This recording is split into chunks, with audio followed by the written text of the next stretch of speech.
got no picture. Something weird with the camera. There we go. Hey guys, how's it all going? Here we are, Tuesday night again. And wow, we've got a few in the room already. What have we got? Steve Bakey Bird, waiting with bated breath. Matthew Ward, welcome along. Tavo, hey, good to have you here, man. How you feeling? Bill Bob, everyone got their refreshments. Well, I don't know about everyone, but I got mine. Cheers. Kerosene and cucumbers. Well, welcome along. Barry Cooter, good to have you here, man. Charles Dalton. Wow, you guys are all here. Chris Freemasser, welcome along. Tavo, you and a dog named Boo. Yeah, I remember that song.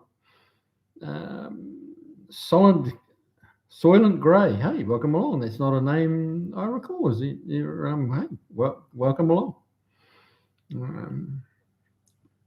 Jeff Hutchins, hey man, welcome along.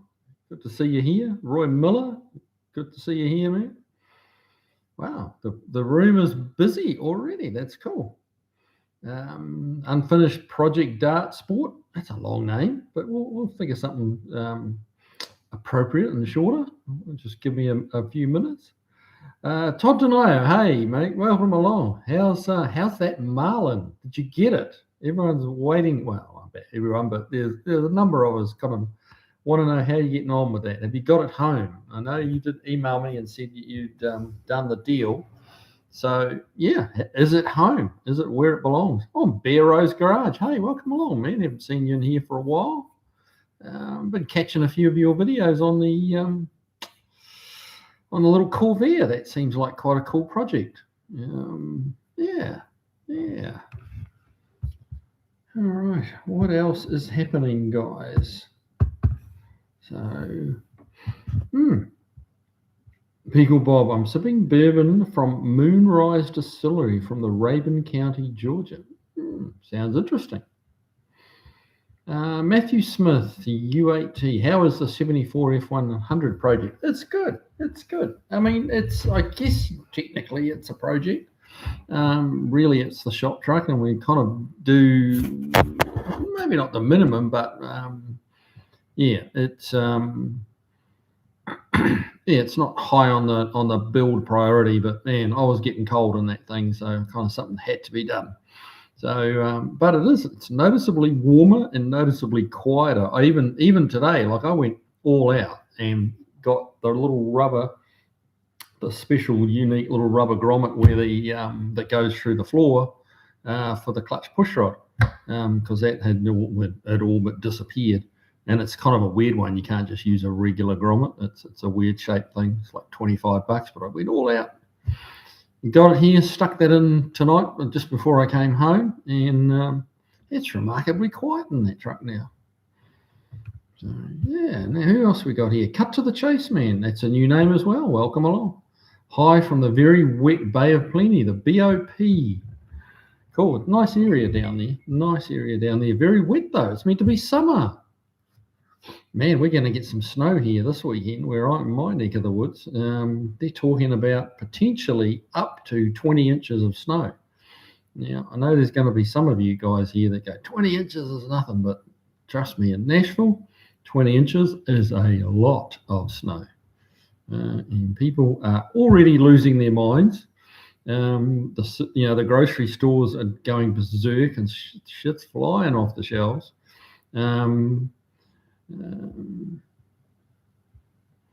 Yeah, so it's interesting stuff. Todd and I, Kiwi, will be home this weekend. That's awesome. Good stuff. We'll have to keep us updated on it. And we can. It's just another one of you boys' projects we can talk about on a Tuesday night. So what's the first plan? What's the first thing you're going to do to it when you get it back? Cut to the chase. Oh, sorry, I already read that one out. Hi from the very wet Bay of Plenty. Yeah, that kind of sucks. Tavo, lemon cordial again. Not allowed to have my scotch. Oh man. Yeah. You got to do what you got to do, man. And that would kind of suck. But Yeah, you've got to do what you got to do. People Bob, can a car guy really have a car that isn't a project? I think you might be onto something there, Bob. I really do. I think you have a very valid point. Charles Dalton, Todd Denio, great news on the car. Congrats. And I read up on Jacques and what a fascinating life and story. Yeah, that sounded very interesting, very cool. Mm.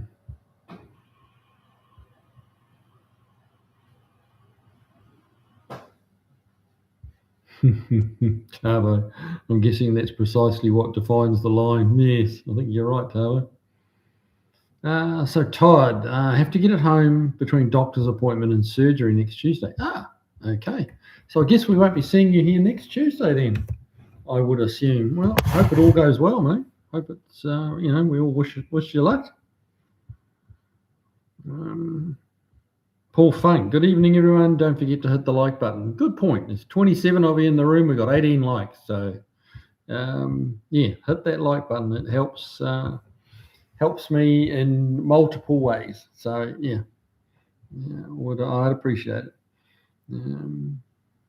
Biggle Bob, glad you got the car, Todd. Yeah, it's, I'm happy about that. Todd Denio, yes, he was a fascinating man. Sounds like it. He was. Barry Cooter, is his Marlin a 6 or an 8 cylinder? 8 cylinder, I believe. In fact, I'm sure it is. It's a 3. No, I'm guessing. I think it was 358. Seems. Oh no. Okay, I got it wrong. It was the V8, the high performance version of the 343. Okay. Bailey Torflinger. Hi, Dad. Hello. That's my wee girl. Has joined us for the chat. Interesting. What brings you on here, little one? Cheers, Hope. Cheers, Bailey. What are you sipping on tonight? Probably bubbles and champagne and stuff.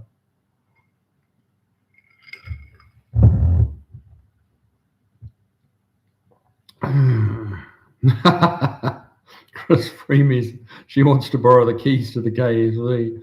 Well, that's possibly.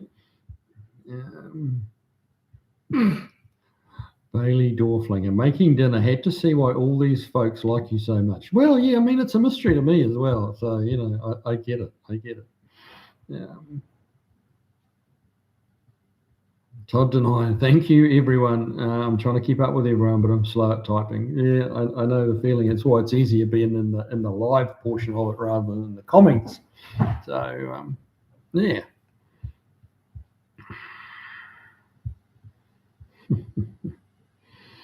So, what's going on at the shop? Okay, what have we got to report?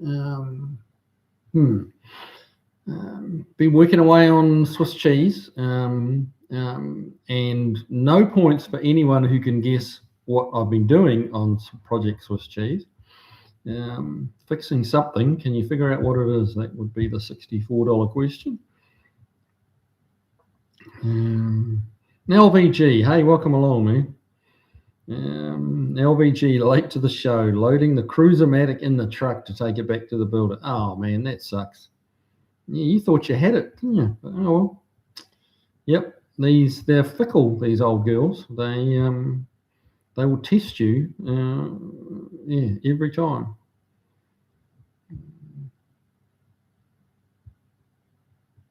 Jeff Hutchins, Kiwi's easy to like. Well, thanks, man. That's why I keep telling my daughter, but she doesn't always agree with me. But that's what daughters are for. Dark Crypto, Kiwi. Hey, welcome along, Dark Crypto. Good to have you here. Charles Dalton, Todd Denio, prayers and positive thoughts for your surgery. Yes, I think probably. I think that the entire crew here would concur with that thought. Yeah.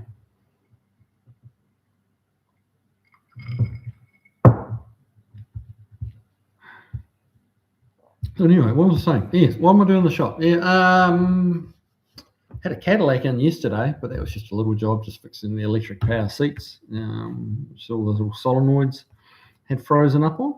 So that was a sort of an in and out job. Today working on Swiss cheese. Tomorrow probably a bit more work on Swiss cheese, and then I'm going to dive. That's right. Yeah, tomorrow we've got that El Camino, that black 59 El Camino with the broken differential housing. That's coming back in tomorrow. So we've got to dismantle what's left of the diff's all right, but the housing. Get the housing out, get that on the bench type of thing, and we've got another housing for it, but we've got to narrow it up. So we've got to get all the measurements, actually narrow it down so we can reuse the old axles and the old pumpkin unit.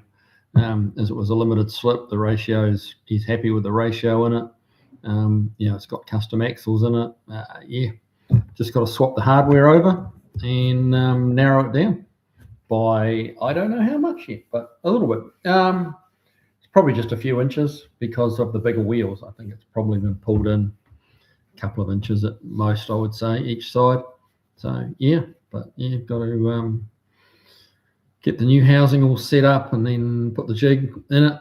So that's going to make an interesting video, I think, for you guys. It's been a while since I've done one. Actually, I did.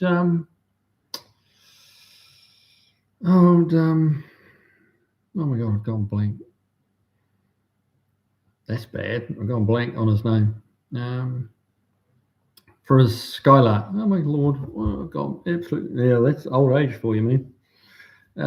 Gone blank. Did one a little while ago on a video, but we'll do it. This is a little bit different because it's it's got the separate pumpkin, so we've actually got to pull the center section, like the carrier part out of the pumpkin, set up the pucks in there and put the bar through and do all that stuff. And so we'll do a video on that one. I think that'll be not bad.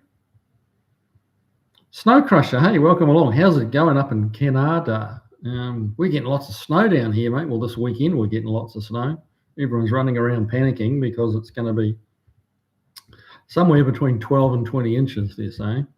And 20 inches of snow in Nashville is probably like 8 feet where you're from.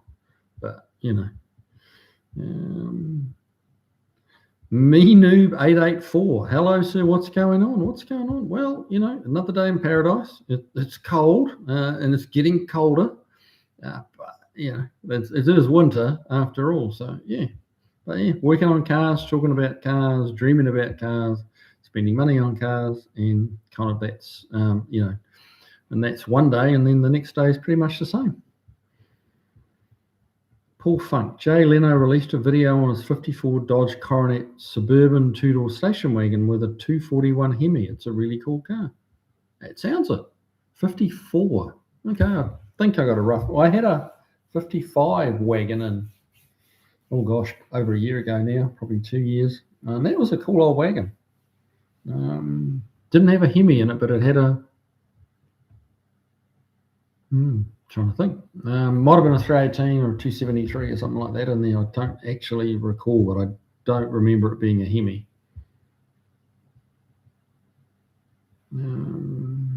Dark Crypto, how does the used classic car looking lately? You mean car market, or not quite following the read of the question, but I'm assuming you mean how is the classic car market? Classic car market's softening at the moment, to be honest with you. That's what I'm kind of hearing and seeing. People are kind of calming down a bit. They got into a bit of a frenzy there buying cars on these televised auctions and stuff, and it would seem it's softening a little. Jess Phuket, hey Kiwi, do you think the rear suspension in Swiss cheese is adaptable to a 62 Falcon without too much trouble? Honest answer, I don't know. I haven't laid eyes on that rear suspension yet. It is made specifically for a Mustang, so it's not going to go straight in. But my initial reaction would be yes, it's probably adaptable, and they're not too different, but they're not quite as similar as some people would have you believe, the Falcon and the Mustang. There's differences in the floor pan, the chassis. The concept is very, very similar. Very similar, but still, the reality, the actual dimensions and stuff are different enough that it's not going to go straight in. But I mean, you did use the word adaptable, so you get it. You need, you can see that it's going to need some adapting. But we're going to be getting into that rear suspension very soon, like in the next couple of weeks. So watch this space, mate, and I will keep that in mind when I'm looking at it. So I'm glad you brought it up. I'll definitely keep it in mind, and because I've got a 63 Falcon here, so I can kind of get a pretty good idea of what might need to be changed. And there's a number of different rear suspensions out there for the Falcon / Mustang. So even if that one's not the ultimate one, it probably point you in the right direction. Todd Denial, Charles Dalton, there is info about Jacques Denoyan that is a bit more hidden. He went from being a fur trader to an outlaw fugitive for working the fur trade without a writ from the government / king. Wow. Josh Homan, welcome along. Glad to have you here. Mexican Spec, mate, how are you doing? Haven't seen you in here for a long time, but yeah, good to have you here, Joe. Cheers. How's that car wheeling and dealing of yours going? You seem to have a lot of, a lot of new stock. Well, not, like you regularly have new cars coming along. So, which presumably means the ones that you had on a week ago or 2 weeks ago are all sold. So, good for you, man.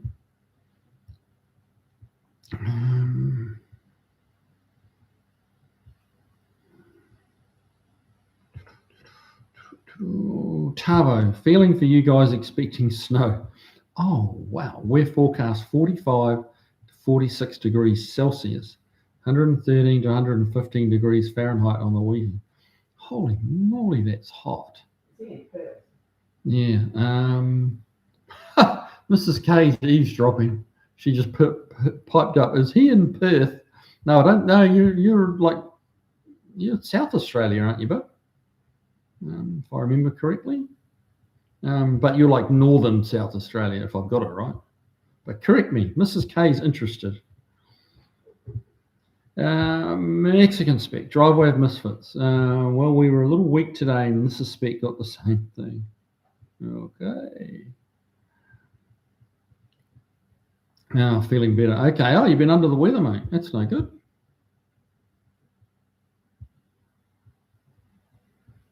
Josh Homan, most welcome. Good evening to one and all. Yeah. Let's keep scrolling down here.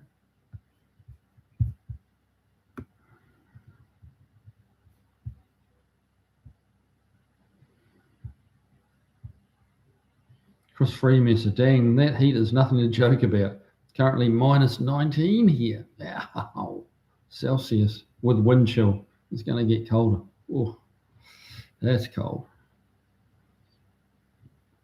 Danny Boyd, same old. Yep. LVG, yep, the market has slowed a lot in California. 50s and 60s cars are not moving. 80s, 90s cars seem to be picking up. Yep, I go along with that. It's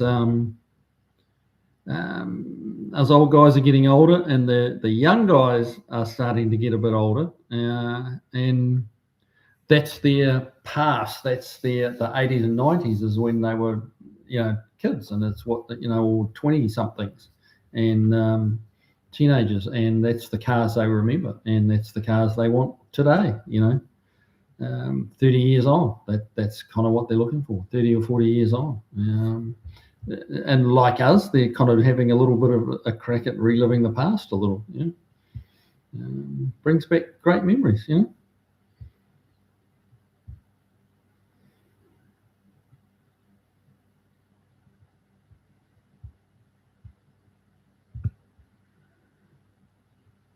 Mexican Spec. Buff and Kim moved their live to 1 hour later, so some of us can be here. Oh, cool. That's awesome. Well, it's good to have you here, man.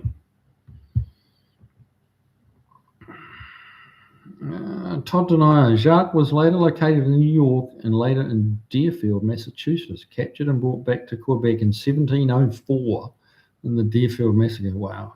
Hard to believe about, for me anyway, like thinking of history and, 1704, that's hard to, for me anyway, it's hard to imagine.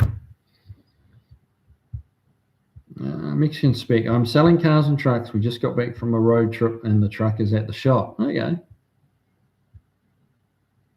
Barracuda, do you have air conditioning in the house? Yeah, I'm sure. Well, I'm pretty sure he does.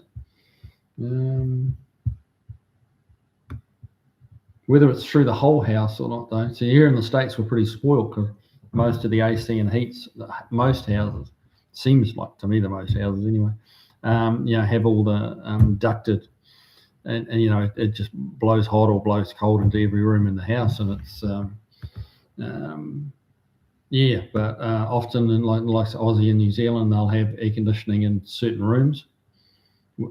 So it's a little different, but still better than nothing by a long shot.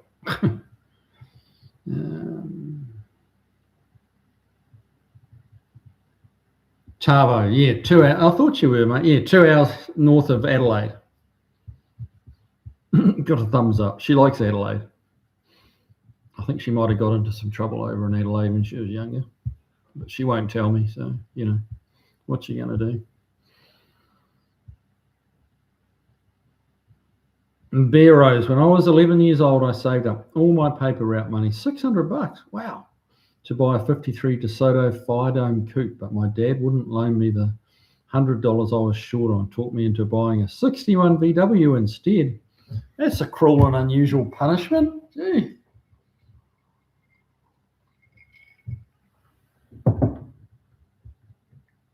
Actually, to be fair, it was probably made sense on a few, on multiple levels, probably. Fuel bill, safety, cost to run, cost to maintain. But you're not, when you're 16, it's not about being sensible, is it? It's like having a good time. Hang on, when you were 11 years old. Wow, that's young. You started young, didn't you?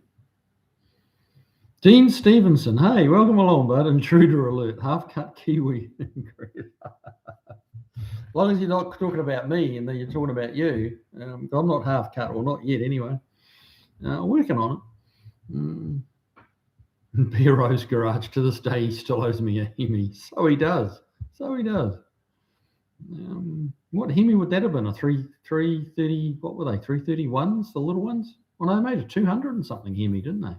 They made a really baby Hemi.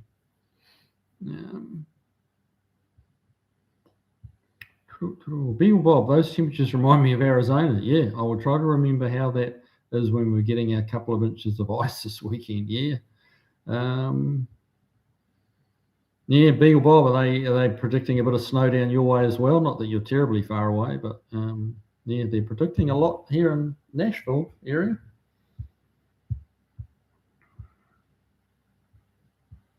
Sergeant Mustang, looks like my message didn't go through for some reason. Let me change that top chat thing. I always forget that. Live chat.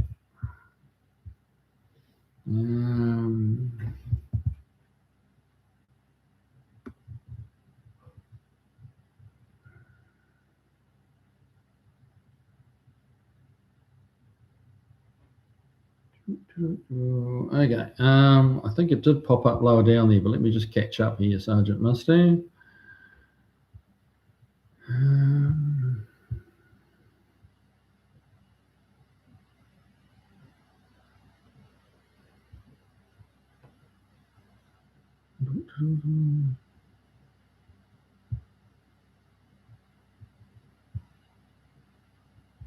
Tavo.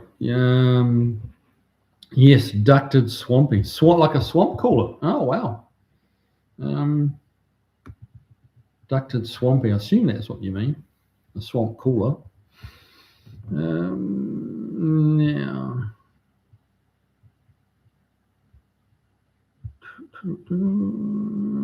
Mexican Spec, did you ever figure out the random door ajar warning? Okay, not sure. I haven't done. Not familiar with that one, but I guess that was on your live.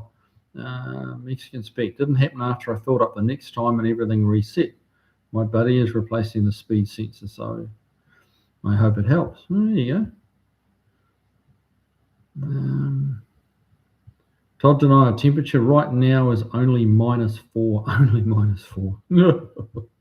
Oh, too cold.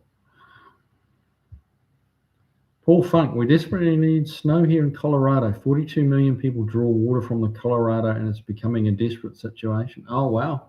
So you need some snow to melt to give you some water. Wow.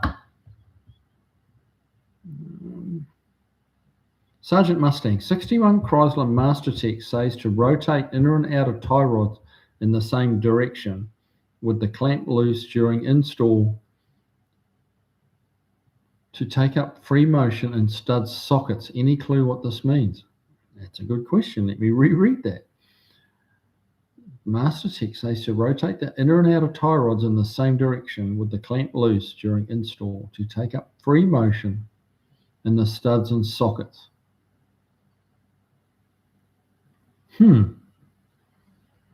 So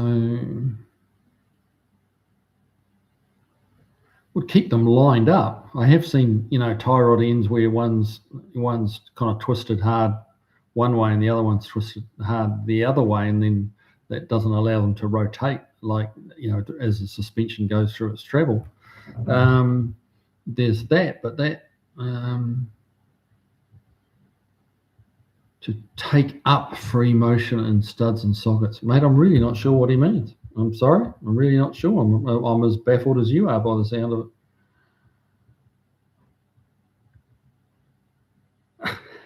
Dean Stevenson, Barracuda, Tabo AU. Now, what's with the reverse K? Kiwis, Classics, and Customs. Yes, that's me. Bear Rose. Paul Funk, same here on the headwaters of Snake River in Indiana. It's been extremely warm winter this year with no snow. It's been a pretty warm winter here until just now.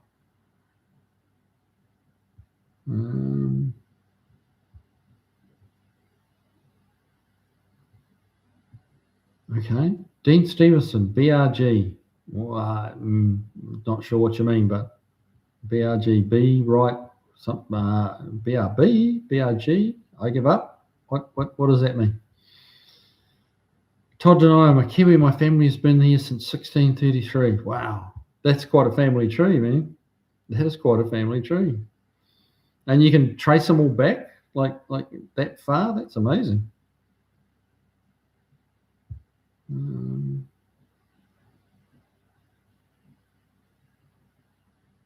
Dean Stevenson, Bessie keeps it quiet.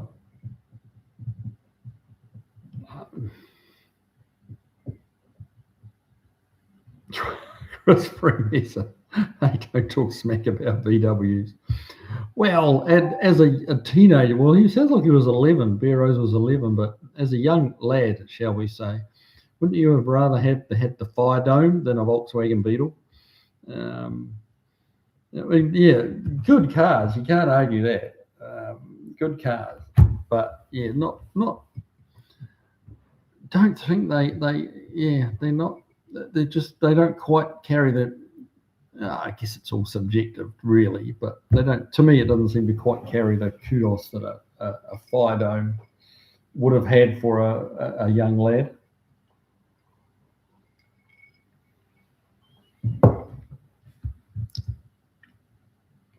Jeff Hutchins, yeah, the western US is low on snow. Wow. Tavo, near Port Pirie, Pirie, if I'm pronouncing that properly, if you're at all familiar with South Oz. Not that familiar. I know where Adelaide is, but yeah, not too familiar with the rest of it, I'll be honest with you.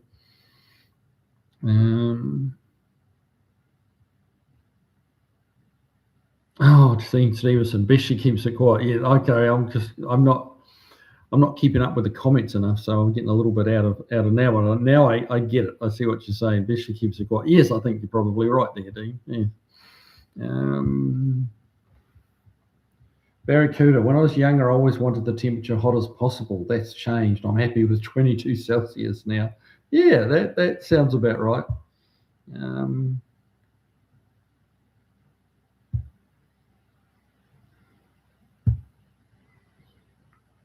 Tavo, Barracuda, same. In my teens, I thrived in 40 degrees C. Now 30 has me complaining. Yeah, we're getting old and soft, man. I'm telling you, old and soft. Well. Yeah, Dean Stevenson. Dean Stevenson came home last night stuck in Dunedin, which is a Kiwi way of saying Dunedin.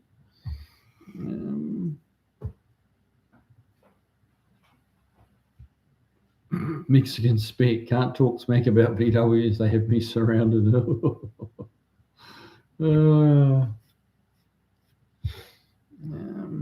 Beagle Bob, we're looking at rain, snow, and ice all weekend, only a few inches though. Okay, well, there you go. Paul Funk, I think Jay Leno said the 241 Hemi was built in 54 and 55 only. Yeah, it's, I mean, he's probably right. He's probably right. Chris Freeman, being surrounded by air-cooled VWs is like being surrounded by cute kittens. Life doesn't get much better.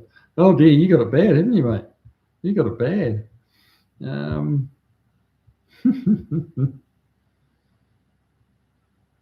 Todd Denier, the name was changed from Denoyan to Denier.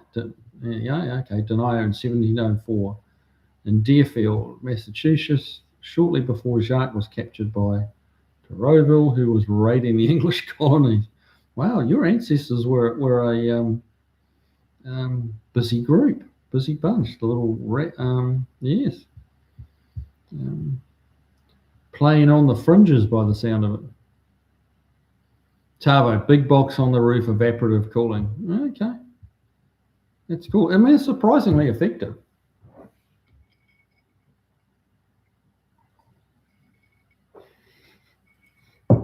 Jeff Hutchins, we won't tell Mrs. Kiwi all of the stories you've told us about her wild days. Well, yes. Don't know many of them. I'm sure there are some, but she's not told me about them. Oh, Dean Stevenson. Now, what are we doing? We're playing a little cryptic clue game here. Dora jar. Okay, Dora jar. I get that. It only took about 30 seconds, but I got it.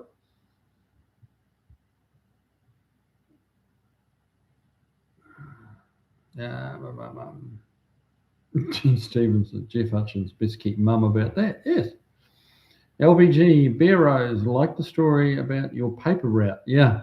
Saved up all my money while riding a Schwinn Black Phantom to buy my first moped. Yeah. Chris Femes, Jeff Hutchins. I've heard stories but never believed them. The level of flexibility doesn't seem humanly possible. Oh, dear.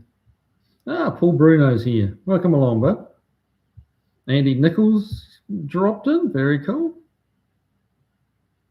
Dean Stevenson. It's a special K. I get it. Special K. I reserve it for special peeps. Oh, cool. Thank you, sir. Driveway Misfits not commenting on that. Probably wise. Yes. BRG is okay. Bear Rose Garage. BRG equals busted radial garage. Oh, BRG 2 equals busted radial garage. Okay, I'm with you now.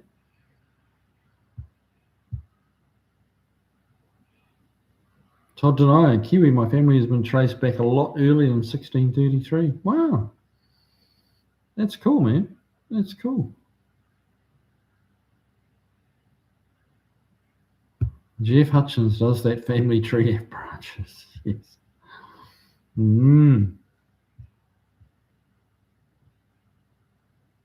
Sergeant Mustang, thanks, Kiwi. Here's the exact text. Before you tighten the clamp bolts, rotate tie rod and its ball ends so that all free motion between the studs and sockets is taken up in the same direction.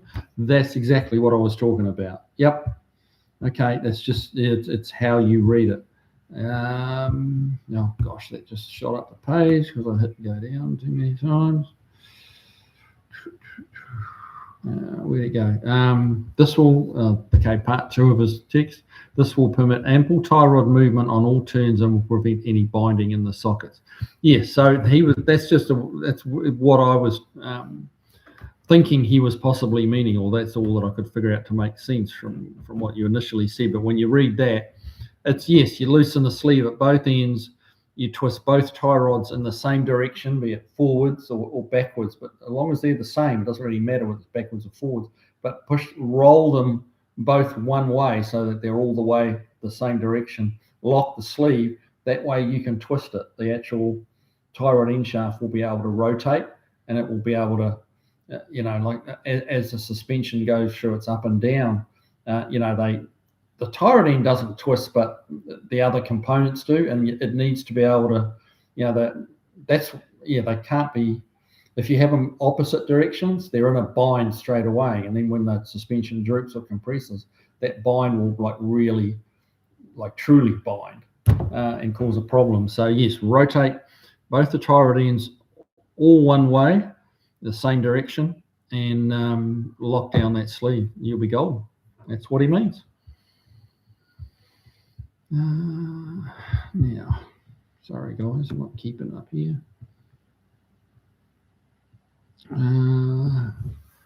Monage father. Wow. I think I'm trying to pronounce that right. Can't find any 710 fluid for my car. No auto shop stock it. There's a cap under the hood marked 710. See. I'm not even familiar with 710 fluid. There's a cap under the hood marked 710. Mate, I don't know what to tell you. I haven't ever heard of a 710 fluid. Now you're talking about engine oil or like some other fluid that's in the car. There's a cap under the hood. Mate, I'm really not sure. Todd Donato, Jacques' great nephew was Toussaint Charbonneau, the French Canadian trapper who was married to too many big words. Oh, okay, from the Lewis and Clark expedition. Sacagawea? God, I'm probably making a mess of that name. But it does kind of ring a bell from the little bit I know about the Lewis and Clark expedition. Wow. Mexican spec. Kiwi, how is Large Marge coming along? Will she be ready for this year's car show season? Maybe towards the end of it, yes, hopefully. She's coming along. She's not really coming along at all, to be honest. Actually, apparently the block, I kind of got a secondhand message from the engine builder, and apparently the block's all been cleaned and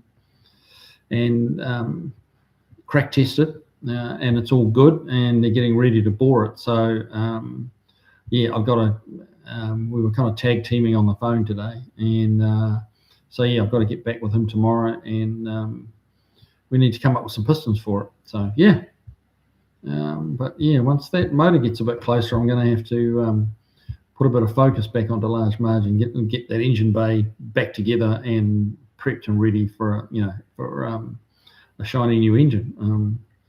We'll focus on just getting like all the inner fenders done and some nice paint in the engine bay and stuff like that. But which is not a massive job, but it's not a nothing job either.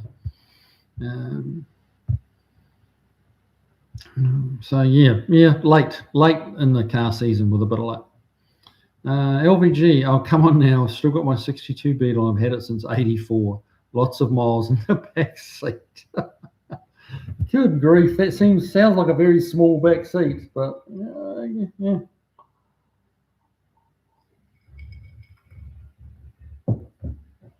Gary L. Fasters. It's Australian for beer. Ugh. Nobody likes it though. Even the Australians don't seem to like Foster's. Sergeant Mustang, as always, appreciate the help. I'm making my way through the 61 Chrysler. I might need to take it to you for some new rockers and floors eventually. Well, there you go, mate. There you go. Well, hopefully that made sense for you.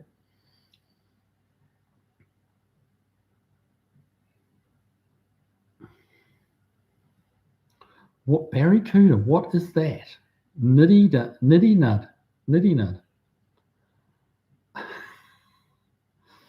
When did they start speaking a foreign language in New Zealand? Nitty nut. Pass. Big Bob, I think it's pretty fair to compare kittens to Volkswagens. Kittens might be a bit more powerful though. Cheers, Bob. Oh, that's going to hurt some feelings.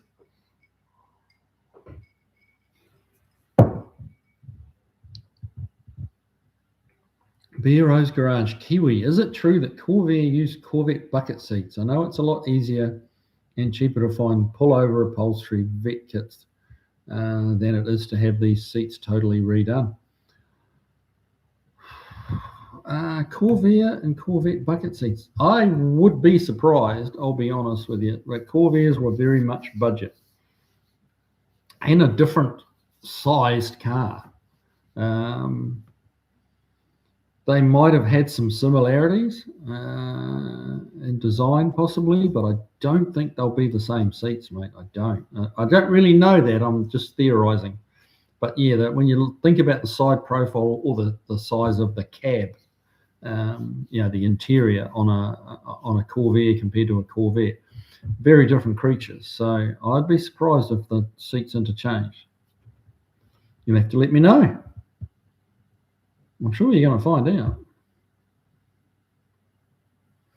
Chris Freemason, Beagle Bob, both of them purr as they go down the road. Yeah. Yes, but are they house trained yet though? That's the question. Todd Denai, old Volkswagens are amazing. Hey, look, I'm not going to, turn around and say, oh yeah, I think they're awesome too. But a hell of a lot of people do think they're awesome. I'm just not a huge fan. In saying that, you cannot take away from the fact of how many they made and how simple and wonderfully reliable they were. So they are a lot of things. They don't push my buttons, and that all that means is either I'm just missing something that you guys are seeing, or well, I don't know. But it's all subjective. So, though I do know, and to put all the cards on the table, like last time I went to the Redneck Rumble down here, there was quite a few bugs down there done up in various fashions.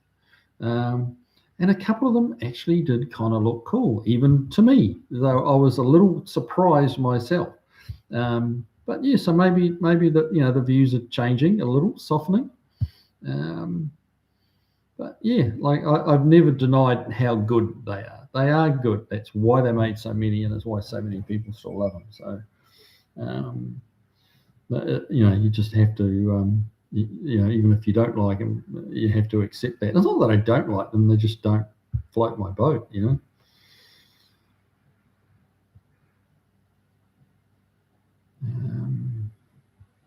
Mexican speak. It's free, so I don't want any more pets though. Some of the newer air-cooled models are as well. They ended here in 2003. I mean, that's a lot. When did the Beetle first come out? Wasn't it weren't they being worked on pre-World War II? It's amazing, really, when you think about it. They must have been like quite well ahead of their time back then.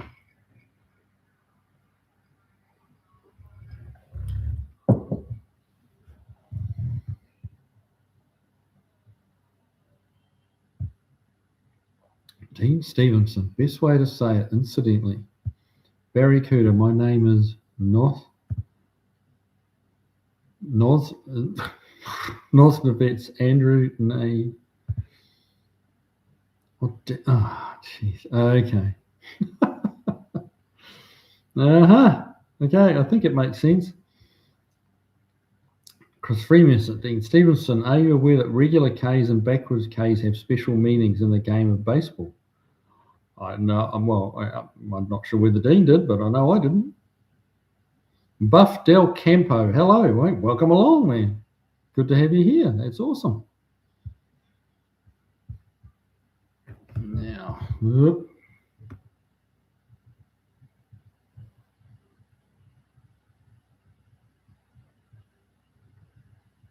Now I've lost my spot.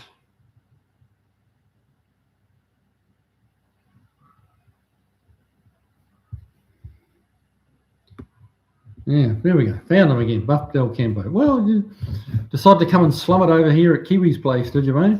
That's cool. It's good to have you here. Who else are we talking about? Mexican Spec will go on. Will we go on time in 26 minutes?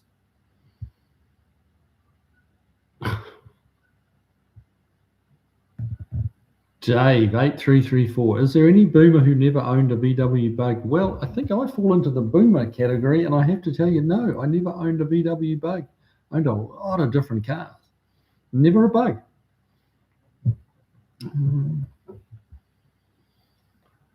Mexican Spec. I'm not a boomer, but close, and I bought old luxury cars. I never saw the draw of a Beetle as a teenager. Mexican Spec. I'm with you, man. That's exactly what I did. But I mean, I am a boomer, I believe, from the years they're supposed to be. But yeah, I love the old American stuff, which, trust me, in New Zealand, that was a luxury car. Didn't matter what kind of, well, you know, even a Corvair would have been a luxury car. But yeah, never saw the draw of a Beetle as a teenager. No, me neither. Me neither. I just didn't. And I know you plenty of people that did, but like, no.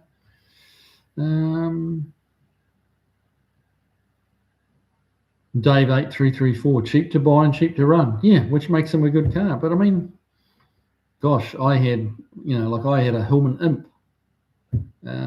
which not many of you will know what that is, and it's a little hard to explain. It's a little, I guess it would actually have some parallels to the VW Beetle. It was a little British car, little two-door thing, but not like sporty two-door, just two doors because that's all it had room for.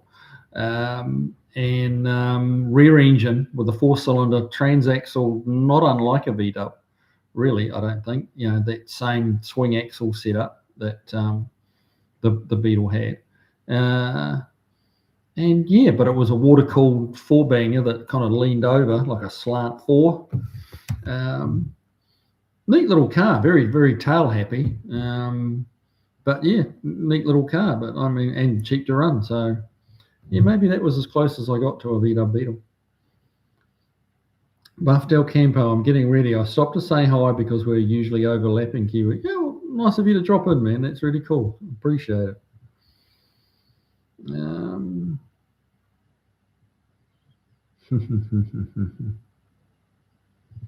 Beagle Bob, there is no K in baseball.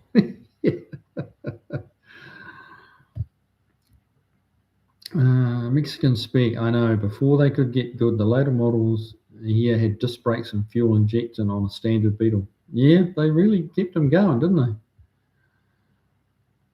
they? Dean Stevenson. Dean's on a roll with his backwards Ks. Sergeant Mustang. Oh, you illustrated it perfectly. I follow completely. Thanks so much. This was really hanging me up. Good, man. Cool. Glad I could help.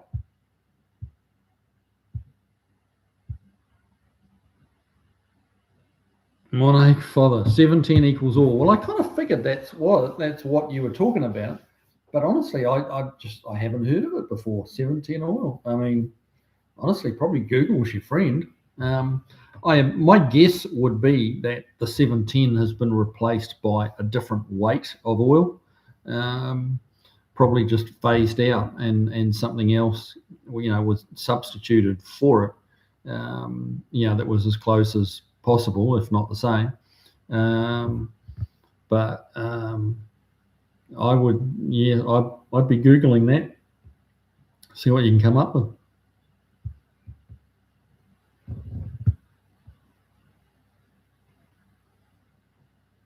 Snow Crusher. I've chased my lineage back to Snorri Porfinson. Porfinson? Is it a P? No, that's not. That's some other letter you've got in there. It's not a P, and it's not a. I don't know what that is. The first European child born in North America outside Greenland. Okay. Huh. Was born around 1004? Good Lord. Dean Stevenson. 712 equals Quaaludes. How do you know that, Dean? See, that little gem of knowledge had escaped me for 64 years. How is it that you know that? Hot Rod Rehab, Dr. Art in the house. I think I got one for your customers. Dropped off a Chevy. I've got one of your customers. Dropped off a Chevy 4x4. Oof. Okay. One of my customers. Huh. Chevy 4x4s. Well, not many of those. Is it a black one? Don's Manufacturing. Hello, Kiwi and Greens, all from chilly Port Ore. It's chilly everywhere, mate.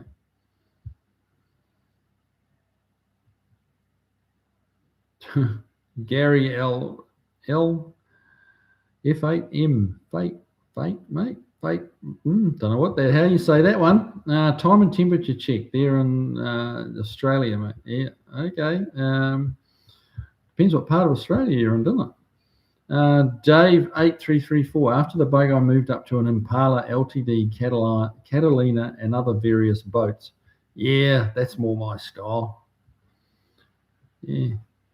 20 foot long. You could melt it down and make 4 V-dub Beetles, but that's what makes it cool. Josh Homan, I miss the old boats. Wish you could still make them. Yeah, I wish they still did. Charles Dalton, that's fantastic, Marge, about the block of large Marge. Yeah, quite good to know she's not cracked and nothing's. It's not, a boat anchor. Yeah, I'll keep you guys posted. That's for sure. Stevenson, the Irish like Foster and Allen. Yeah, not quite the same thing. Not quite the same thing.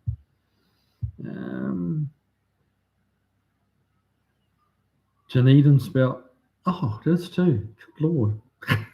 Dunedin spelt backwards. So it was. Yes, it's a little hard for this old brain to keep up there, Dean. Mexican spec. Josh Homan, get a nice old car and drive it. That's the thing. Just get it and drive it. Barracuda, the back seat of a VC Valiant was tight enough for getting the job done. Well, you see, some would say that that's why, as a teenager, like late teens, I had a number of big American cars, purely for the sound of the engine. Nothing else, no other reason. Like yours, Barracuda.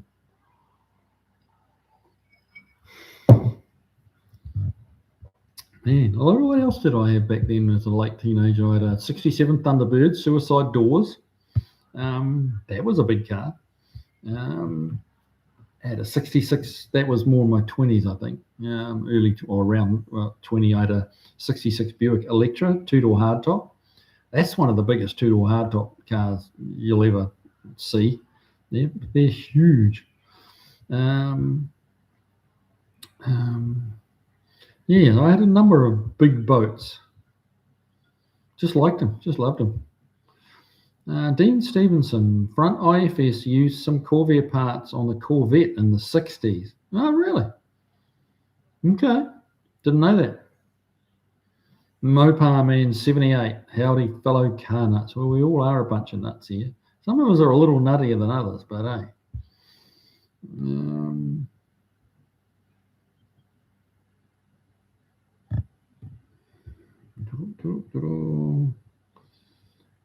They let Dean Stevenson, they let me in.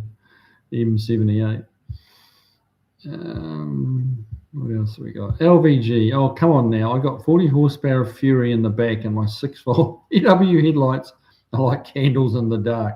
Well, you're not helping your argument there, LVG. You're really not. 40 horsepower. That's better than most Beetles, isn't it? Didn't they? Weren't they like 28 horsepower or something? Some of them.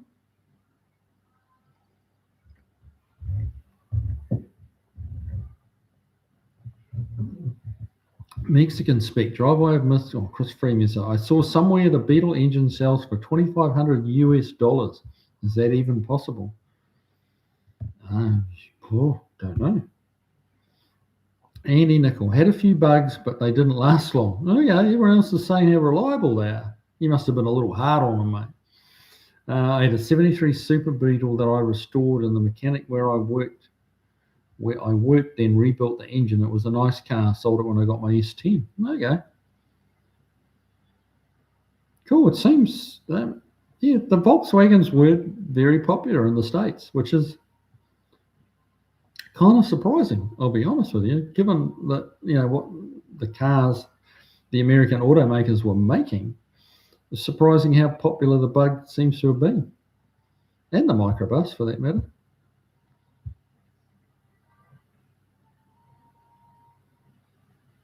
Dean Stevenson, I love all the disproportionately expensive labour that both Corvettes and DAC Beetles consume.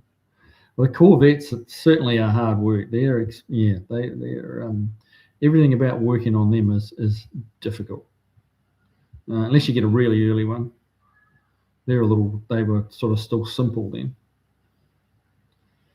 Chris Freemesser, if it's a souped up engine, some builders can get crazy.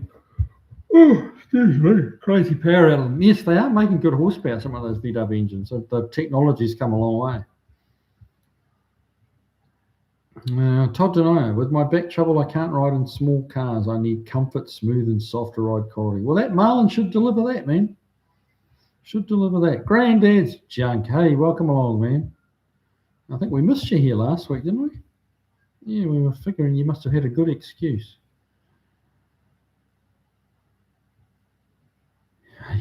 Okay. Bero's Garage. I'm Scott, Swede, and Saxon. I've been GMO'd to kick my own ass with precision. I shy away from talking to myself for fear of an argument breaks out. Mate, I talk to myself all the time. But yeah, I hear what you're saying. That's funny.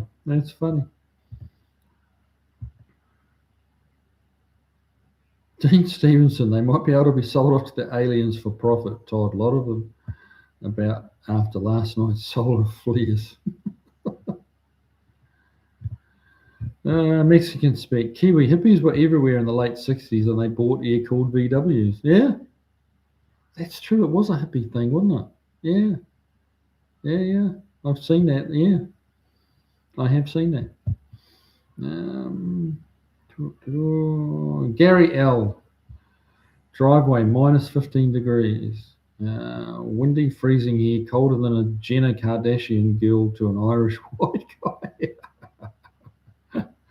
I'll bet. Yeah, well, just count yourself lucky it's not the converted Jenna.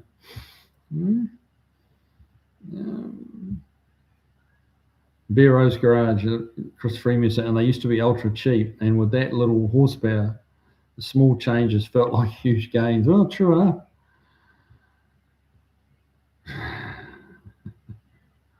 It's okay to be at war with yourself, Bero's Garage. Yeah, well, at least one way or another, you're going to win the argument. So, yeah.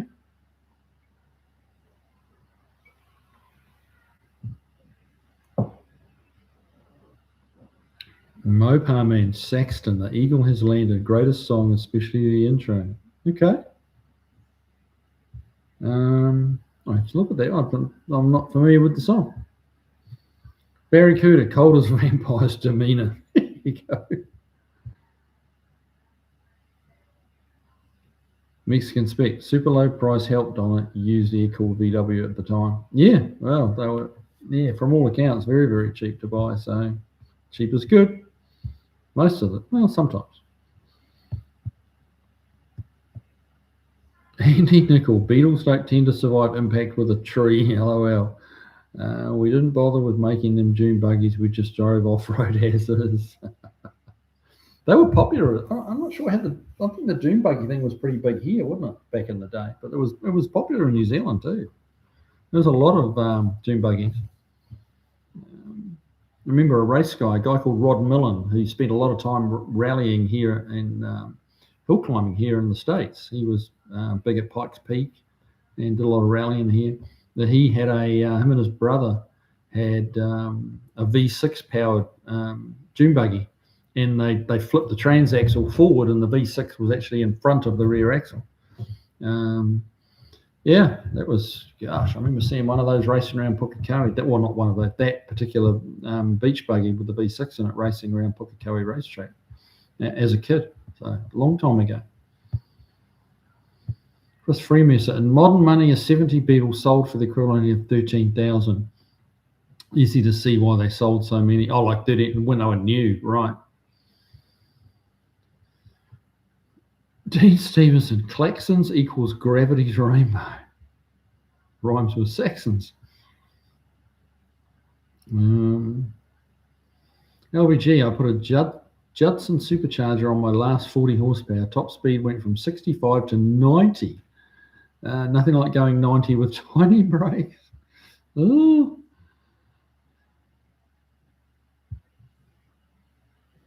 Barracuda, how much of a conversion has he had done? I'm not sure what you're asking there, Barracuda. I probably missed something there.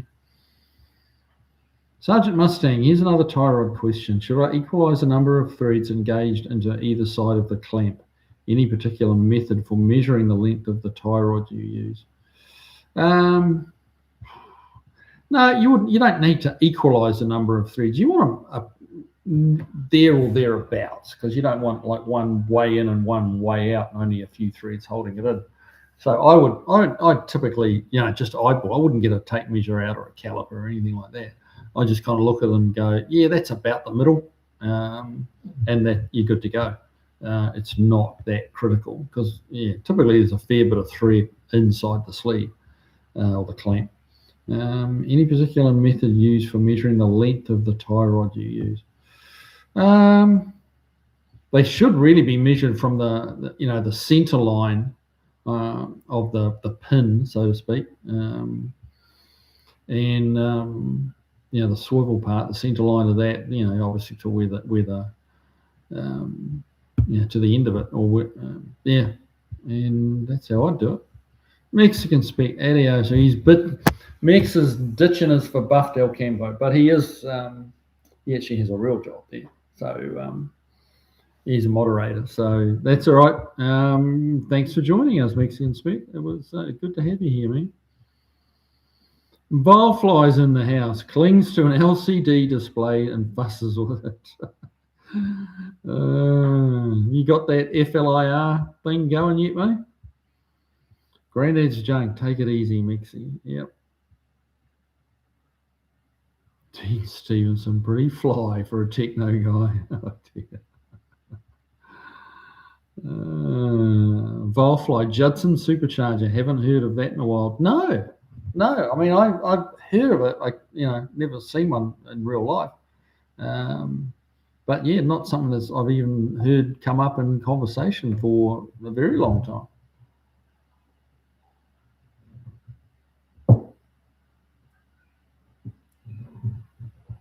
Vilefly, fried rice tonight, driveway prefabricated. Gary L, what's the temperature up there?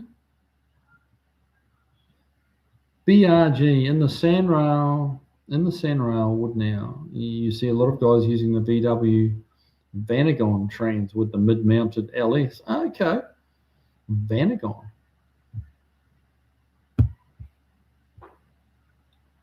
So is that a transaxle or a transmission? I know. Answer my own question, really. You think about it. If it's a mid-mounted LS, it must be a transaxle. That'd be pretty cool. That'd be ideal. Tavo, I center the tie rod on the ends because pedantic. Yep, I get it. Yeah, I do check, and I just haven't if they're well out, I change them. If they're, within, quarter of an inch, then I don't worry about it. Dean Stevenson, how about a Latham supercharger or a Norman blower, not a 1066 Norman Conquest joke? Latham. Haven't heard of a Norman blower, but the Latham one does ring a bell, but it's pretty distant. Volfly, I've been rediscovering small screen TFT displays. They now sell them in round shapes for making digital gauges. Interesting. Huh. Yeah, they make cool gauges, wouldn't they? That would be cool.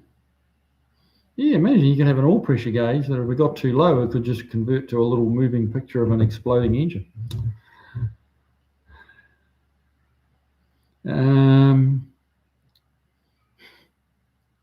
Chris Freemeser, 12 degrees Fahrenheit with wind chill. Wow. Cold. Granddad's junk, Kiwi, what has happened to the dude? Did Mrs. Kiwi scare him off? No, he was here last week, I think, or the week before. He's been in fairly recently. He's just been busy and, life getting in the way by the sound of it. Tavo, OCD, obsessive compulsive disorder. Yes. I know it. I'm aware of it. I might suffer from it a little, possibly, but I'm not saying. Volfly, the FLI system is still not installed. Got too cold last weekend. Oh, mate. Well, it's not getting any warmer, not for a while yet. So, yeah. LVG, Volfly, still have it, but don't run it currently. Okay.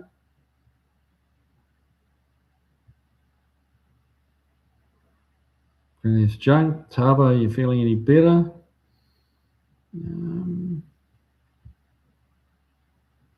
Vanagon, T3 VW transport a few non-Americans. Okay, now I know what you mean. Yep.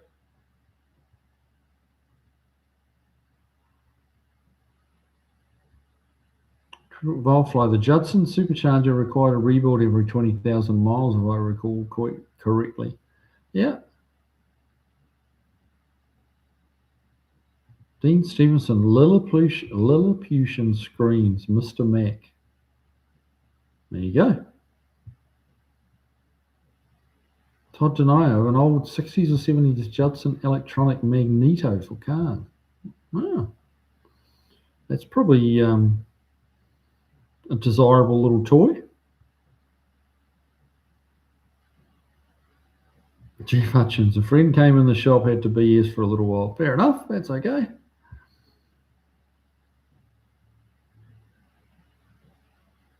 Dean Stevenson, watch out if you're in New Zealand, they have a regional gauges tax. Okay, well, that's some kind of a play on words. So, well, hopefully Dean will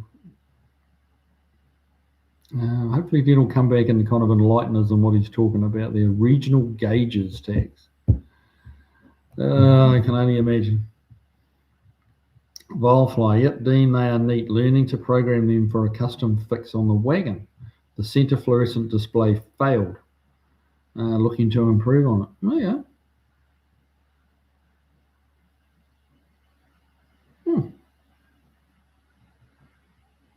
Sergeant Mustang, do you figure I need to hunt down an alignment shop focusing on classic cars? Will you do large mileage yourself or have a shop you trust? Actually, that's an interesting one. I just dropped a car off today for an alignment. This Mustang, which the video will be coming out on that fairly soon. We just converted it. It had they changed the front suspension and hadn't done the wheel alignment, destroyed the front tyres. So it came to us, we put a Borgeson power steer box in it. So I've dropped the old shop that I used to use. He was good. He was quite happy doing older cars. And he'd do the camber and casters, and it was all good. But his lease expired, and he's moved about an hour away, and that's just too far to take it because you're talking about a 2-hour round trip twice, and it's just I can't do it. There's not time in the day. Um,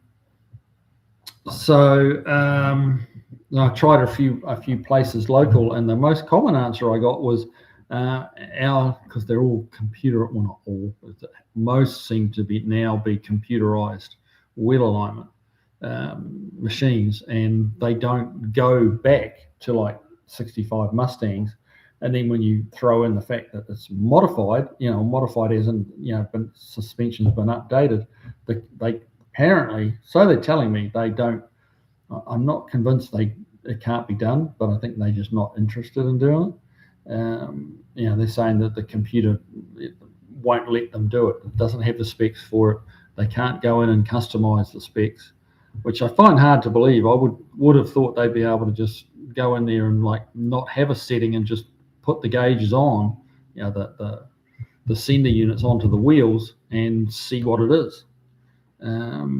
I would have thought the computer would have been able to have some sort of a setting where it just tells you where the wheels are pointing, without the computer having to know what car it is.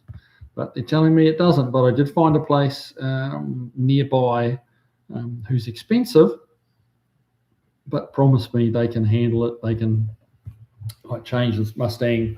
The Borgeson box requires 3 to 4 degrees of caster, which is quite a lot of caster. The Mustang's never had that because of steering, particularly the manual steering cars. You become very heavy on the steering when you get into that kind of caster. And they really didn't change them that much when they went to power steering. It was just an assist ram. So that's a lot more caster than they normally have. But they assure me they can take care of it and do it. But yes, you're probably not going to find somewhere that focuses on old cars, but you need to find a place that doesn't just kick them to the curb, But yeah, if I had the machinery, I would do Marge myself. But it's hopefully this shop that I took this Mustang to today is going to do a good job for me, and if that's the case, I'll be taking it there. But it's $180 for a wheel alignment, so it's not cheap. But to be fair, there's quite a bit of work when you've got to change the camber and caster on a Mustang. You've got to unbolt or certainly loosen the upper arms and add or subtract shims. Put it back together, see if you got it right. Probably you didn't. The more of those you do, the better you'll get it. You'll be at getting it quicker. But if you're not doing a lot of them, it's a bit of a guess. It's like we don't have enough camber, so we need to take a shim out or 2 shims out, or how many. It'd be ideal if 1 shim equaled 1 degree or 1 shim equaled half a degree. You could do the math and work it backwards, but it's not how it works. The shims are just different thicknesses, and you just have to throw some shims at it, take some shims out, whatever the case may be, and put it, set the machine on again and see what you got, see how much you changed it. And if you're lucky, you got it right. And if you're not lucky, you've got to pull it apart again.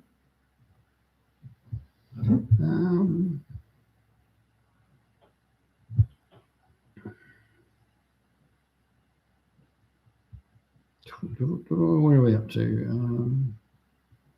Dean Stevenson, it's nice to have some freedom to do a nice new screen bowl fly. Yeah, I bet.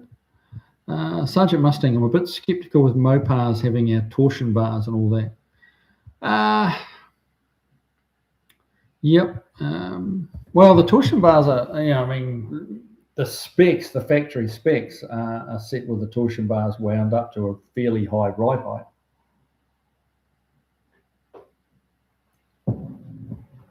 And you lower them down. You lower those with the torsion bars. You wind the height down a little bit, and you toe in and toe out, go all to hell, because the bump steer is quite bad on those old Mopar suspensions. They definitely have, more than their fair share of bump steer. So you mess with the ride height. You mess with your certainly you do with your toe in or out, and to some degree you'll mess with the camber and the caster. So. You do need to get where you want to be with the ride height. Make it very clear to the shop that you don't want the ride height changed, because I've had that before where the alignment shop would wind the torsion bars back up to the manufacturer's specified height, and then do the wheel alignment. Well, that's not what you asked for, you know. So then you got to lower it down, do it all again. So yeah.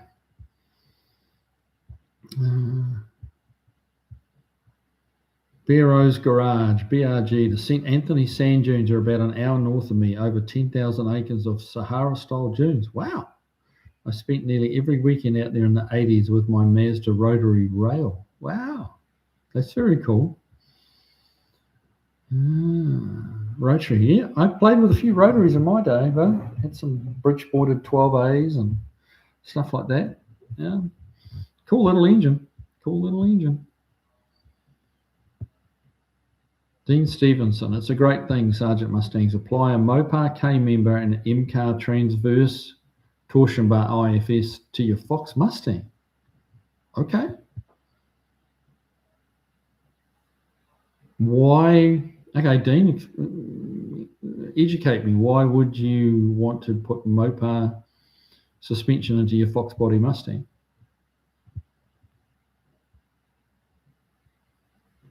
Barracuda, Kiwi, have you ever known of a V8 streetcar using a Magneto Vertex type instead of a normal distributor? Have I ever known? No. Short answer, no. Not directly anyway. I mean, I'm sure it's been done. There's really not a reason you couldn't, other than, you know, anyone can bump start it. If you can turn the engine over, you can start it with a mag. So not security wise, not the greatest, but yeah, no, it's an interesting question to pose, Barracuda, because you know there's got to be an issue with using a mag on a road car because they just don't do it. Nobody does it, do they? I guess some of the a lot of the motorbikes ran mags, didn't they?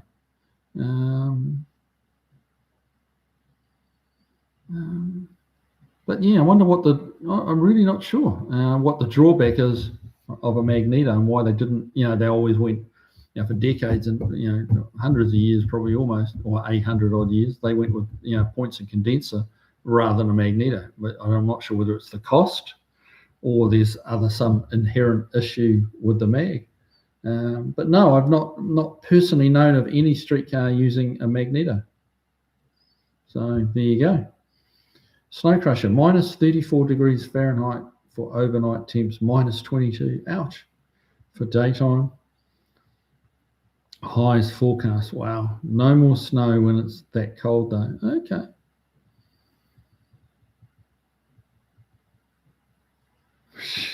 I'll fly. The trick for me is to learn a visual graphic program that writes code for these gauge displays, straining my fly brain. Ooh, it's straining my brain just reading what you said. Dean Stevenson, my mate's XJ6 had a 350 LT1 with a Scintilla Magneto. It would upset channel 1 reception in my street in Alexandra. Good grief, seriously? Upset channel 1 reception in my street. Wow, that's crazy. I wonder if they put out, they must have been, I was just wondering if they put out so much power it was hard on plugs, but it didn't matter in a race car, especially a quarter-mile race car. But I'm sure they would have been able to detune them some for a production car. Oh gosh.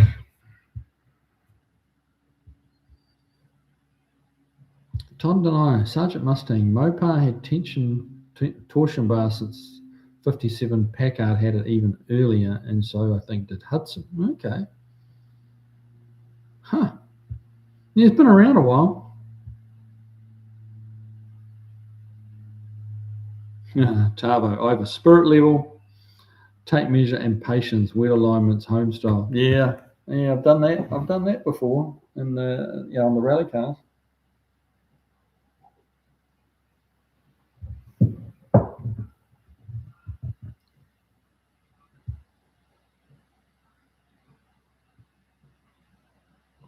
Mopar Man 78 Kiwi. You ever use the Gunson Color Tune kit? I brought one years back. Works great. I also use a vacuum gauge to fine-tune engines, carbs. David Vizard swears by the kit. Okay, honestly, Gunson I know of. I'm not familiar with the Color Tune kit. Works great. I also use vacuum gauge for fine tune engines, carbs. Yeah, vacuum gauge is a very very useful tool. And yeah, I'm sure David does swear by them. I'll be honest, I've gotten into the habit of recent times. My comments just shot up the screen again. There we go.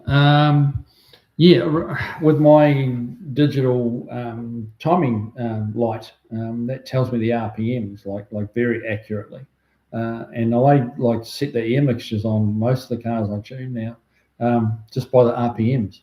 It kind of tells you the same thing. Like, your vacuum, you tune it to get the most vacuum. Well, when it's the most vacuum, it's typically the most revs, the most RPMs you'll get at idle. So it's kind of just a different way of getting the same reading.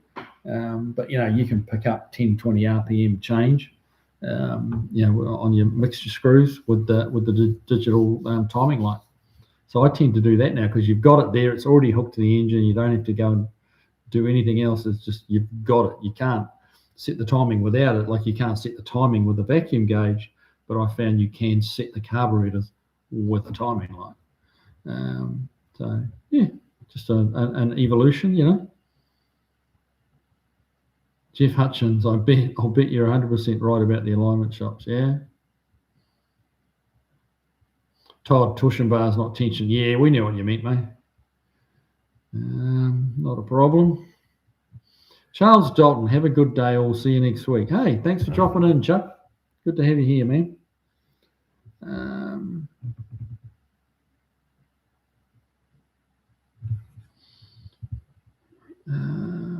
Dean Stevenson, on a Fox Body Mustang or Aussie Falcon, you also have to move the bumper forward if you fall in, dial in. A lot of caster. Yeah. Well, you would. Different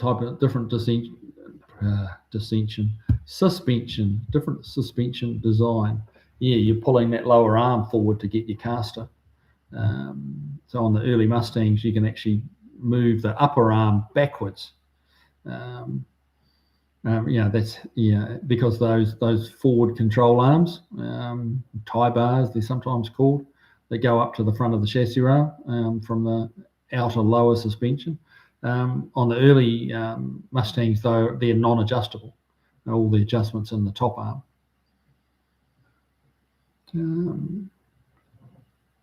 Volfly, if I can master this custom gauge making skill, it should prove valuable later on. Aftermarket digital displays for classic cars are crazy overpriced for what little they display. Yes. Yeah, I'm just putting a $1,400 Dakota digital into that red Mustang fastback I've got at work. A lot of money. It's quite clever though.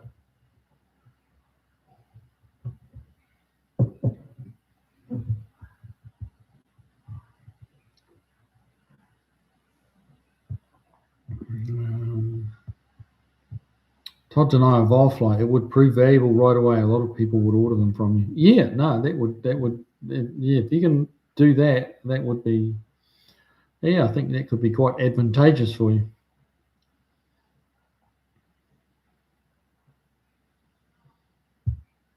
Sergeant Mustang, that's all great information. I'll have to think about this. Yeah.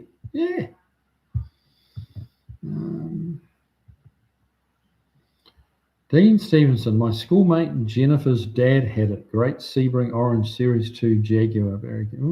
Series 2 Jag. Always a nice car.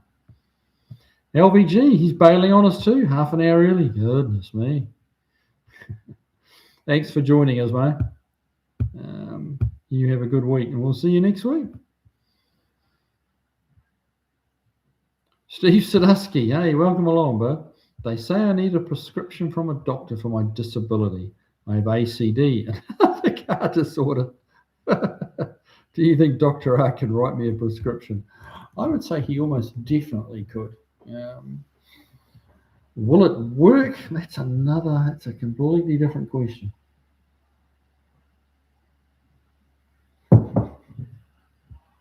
ACD, another car disorder.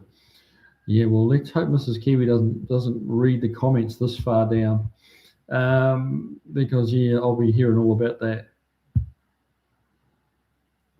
Snow Crusher, GM trucks, Datsun trucks, Toyota trucks, Isuzu trucks, and probably more had torsion bars. Yeah, the Japanese and their 4x4s definitely took a liking to the torsion bars. That was a great option because if you had that live front axle, that was a little limiting. You were talking about leaf springs, which is not what everybody wanted.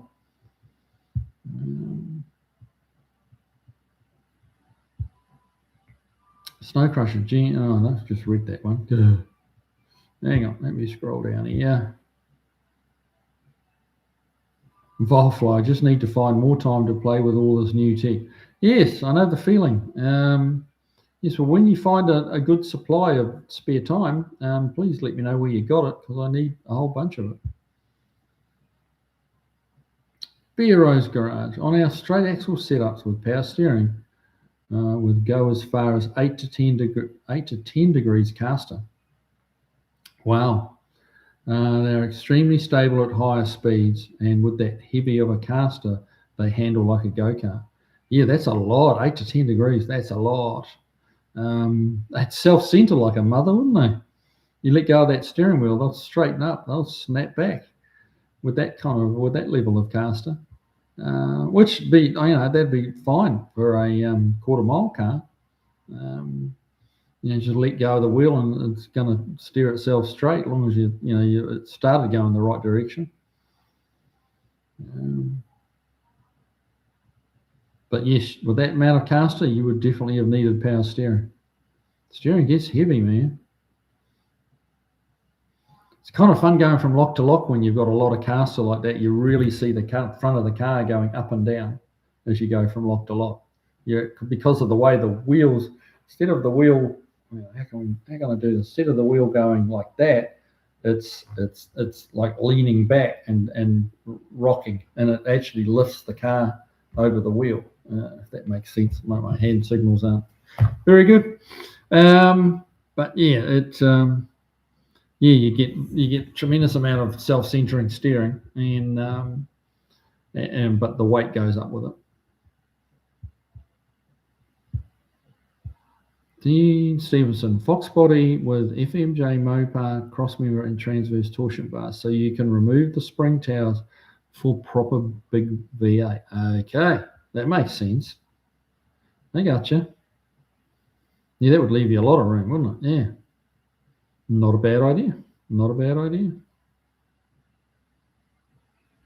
Yeah. Josh Homan, you might be able to feed your disorder with another car. I do not need another car. Do not need another car. Paul Funk, minus 34 degrees is freaking cold. Yes, it freaking is. Crackhead's joke. That's not a disorder, it's a blessing. See, it's all in the eye of the beholder, isn't it? Josh Homan, Channel 1 probably wasn't very good anyways. You hit the nail on the head there, mate. No, it really wasn't. But for a long time, that was the only channel that we got in New Zealand. For a long time. I think I was 14 when I first saw Channel 2, which was the second government-run channel that had just started. But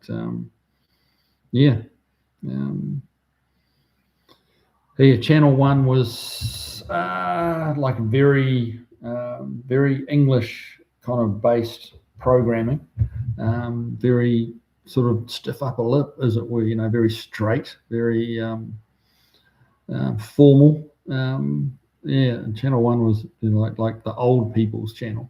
Then Channel 2 came out and it was like, woohoo! We got programs like the $6 million man and stuff like that. So that was pretty cool when you were young.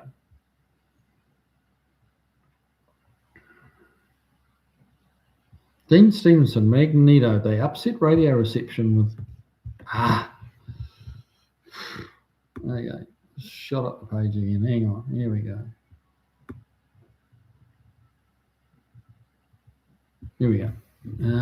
They upset radio reception with solid core wires, and they use precious Spanish metals for the magnets. Really? Okay. They're just expensive. Probably, I guess, why the manufacturers didn't use them.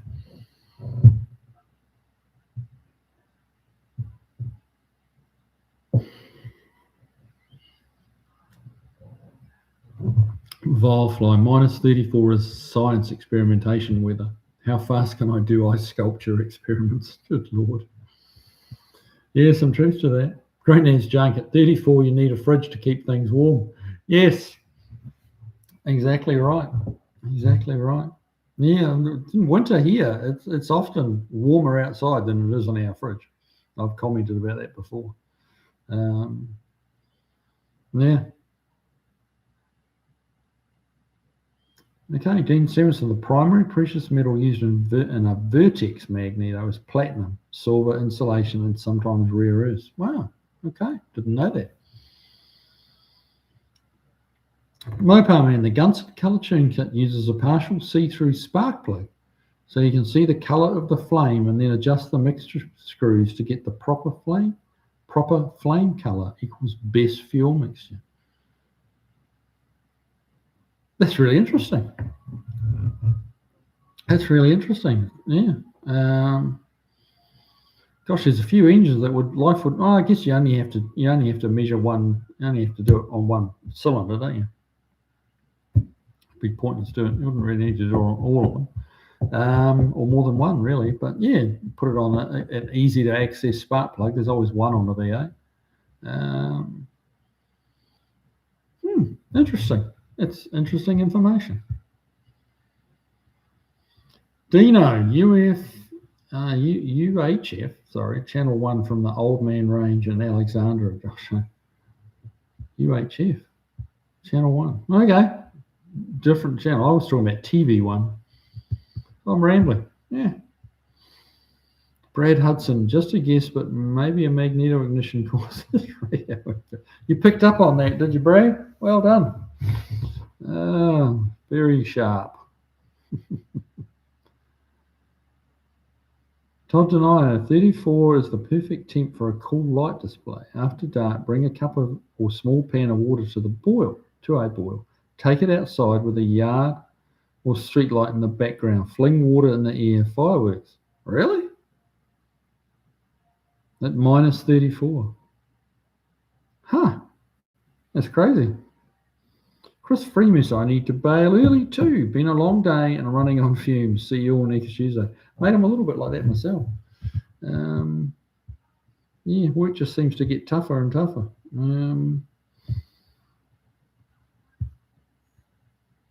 Barry Cooter, what's tonight's off-topic subject? That's a good question. We haven't really kind of hit one hard just yet, other than Dean's backwards acronyms.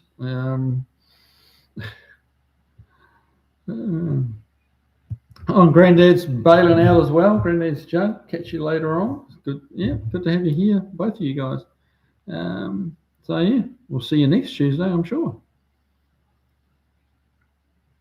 Beagle Bob, I think I may be afflicted with ACD as well. I got something new yesterday. No longer a Ford exclusive household. Ooh. Well, now, what's been going on at Beagle Bob's place? Has the wife talked you into buying something different? So what did you stray from the path of righteousness to buy? Goodness me. Todd tonight, oops, good night, whoever is leaving.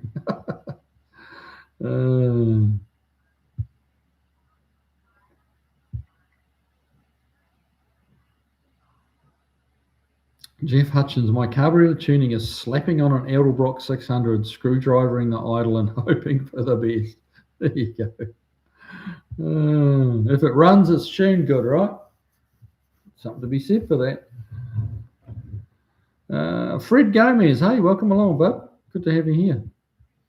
Okay, Dean Stevenson, DWOMFs, awesome fumes, violent fumes. DWO, oh, good Lord, that's so many letters. That could be anything, Dean.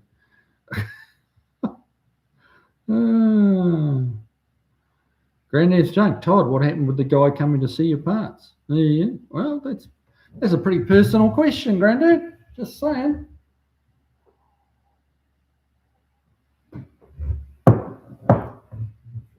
I know he was desperate to get that marlin, but I don't think he was that desperate, Granddad. But maybe I've taken this down a whole dark road that didn't need to be taken. Hang on. I've missed something about the young ones. I've got to see that. I've got to go back. What's this?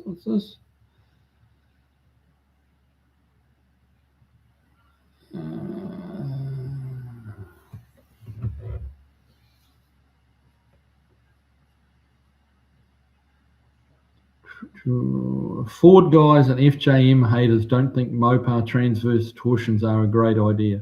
Well, can't please all the people all the time. Dean Stevenson, keep cool to after school with Ollie Olsen. I remember that, mate. I do remember that. Todd and I, he didn't show, not answering emails or texts and calls to his phone go right to voicemail. I'm wondering if he got caught up in some trouble. Yeah, people ghost you like that sometimes, mate. They're full of promises and then no shows. Granddad's junk. Nice one, Stu. Nice one. Yes, I remember. Who was that guy? Stewie.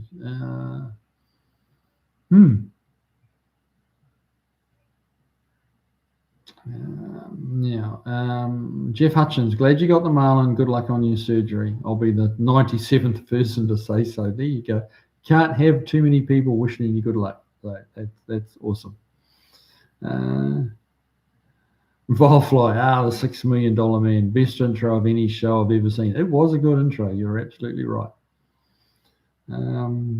BRG, my favorite Bruce sitcom was The Young Ones. Yes, that's an awesome show. I still go back and watch it time to time. Same here, mate. I'm right there with you. It's very funny.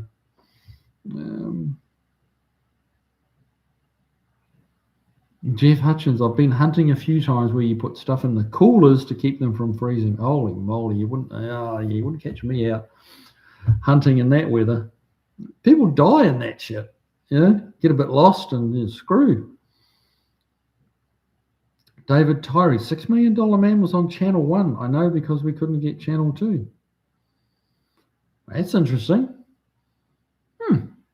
Because I have a not to be argumentative, please don't get me wrong, but I have a very clear memory of living in Taranaki when TV2 started, and they were doing promos on TV1 for TV2 for the new channel that they were launching in a month or whatever the time frame was. And they were showing some of the shows that were going to be on this all new channel, and one of them was the $6 Million Man, and it looked absolutely amazing. To I don't know how old I was, 11, 12, something like that. And the $6 Million Man looked like it was just amazing. The special effects were just out of this world. Not quite so today, but hey. But that's how I remember it. So that's interesting. What area of New Zealand were you in, David, at that point in time? Firefly, the young ones, yes. Oh, yes. Who remembers that cover they did of Cliff Richard's song? That song was the Young Ones too, wasn't it? Was it? No, it wasn't. No, it was the Walking, Talking, Living Doll. Living Doll was the song that they did a cover of with Cliff Richards. That was hysterical. That was really funny. If you guys want to, I'm not sure whether people who hadn't seen the Young Ones before would necessarily get it, but I think it's well worth going. It's on YouTube. There's several versions, several different videos of that Young Ones and Cliff Richard singing Living Doll, and it's really funny. Now, trying to pronounce this name, Ken. I don't know how to pronounce that, mate. Kenj71? I don't know, mate. Sorry, I'm making a mess of that. I know. Hello from north of Norway, almost Greenland. Oh, well, Man, you're in the news for all the wrong reasons at the moment, aren't you? Well, Greenlanders anyway. It's 3:30 a.m. Spent last night replacing water pump on my Saab 95. Finished an hour ago. Too hyped to sleep. Well, hey, I mean, of all the places you could choose to be, thank you for being here. That's cool. And politics is not a subject. Well, it's not. It's a subject we try and avoid here on this show. But yeah, what's all this nonsense about Greenland? How's that affecting guys that are almost in Greenland?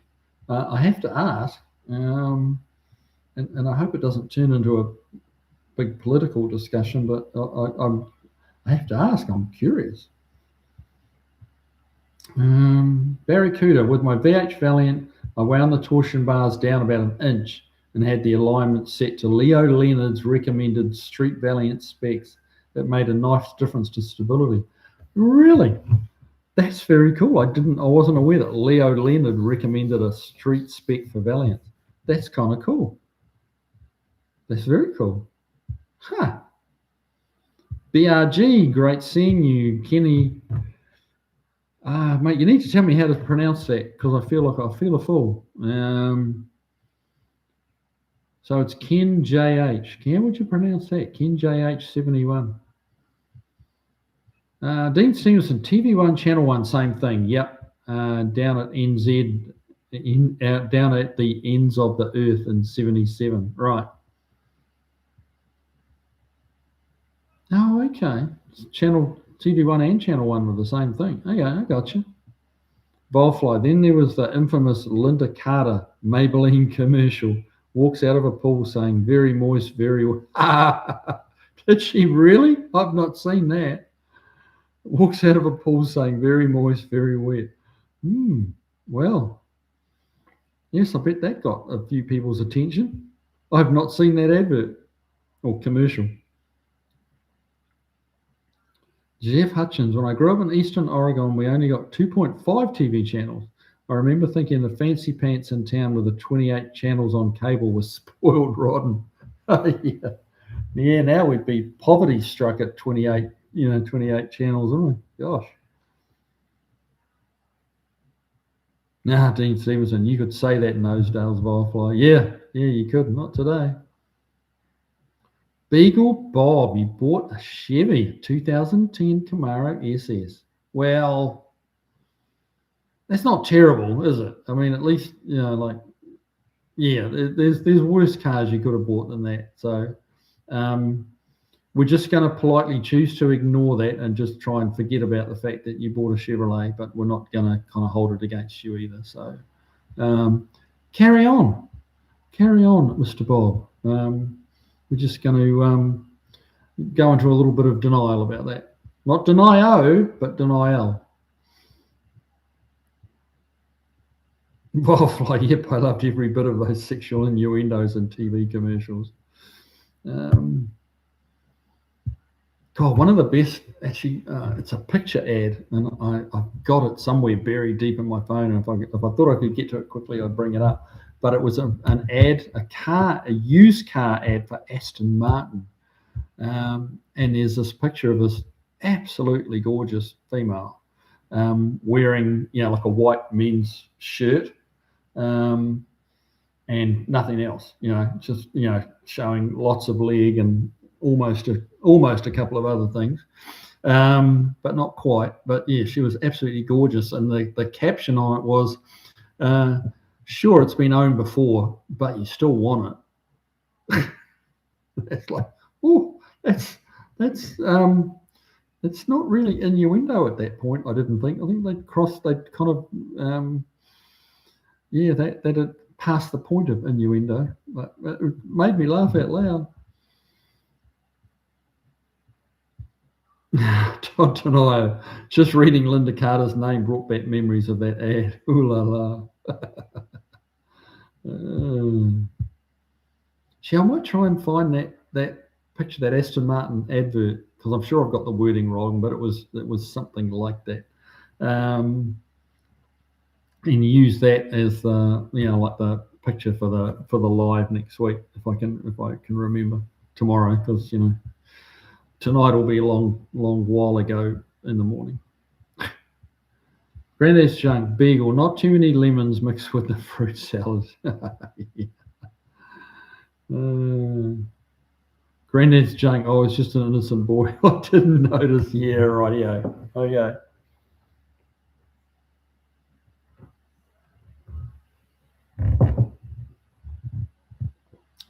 Kiwi, you would have to see and hear that Linda Carter app. The tone of her voice caused many guys to trip over themselves. Oh, I bet you it's on YouTube. I'll have to go looking for it when I get off here tonight.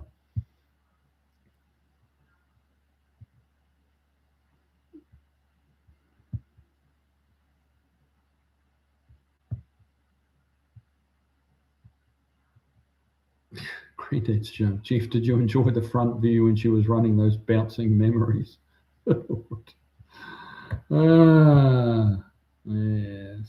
I think I missed something here. Where'd we go?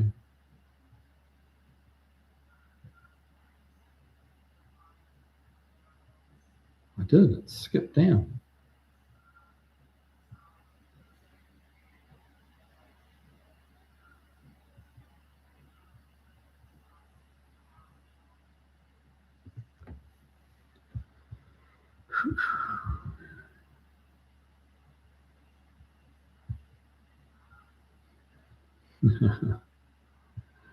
Volfly, that ad triggered lots of young boys into puberty. Oh my gosh. Oh gosh, she's somebody's grandma now. So Barracuda is the slide of a nice bunch of Caterpillar D9 extended bolts to allow the camber to be set. Steve Ross used to go that too. Okay.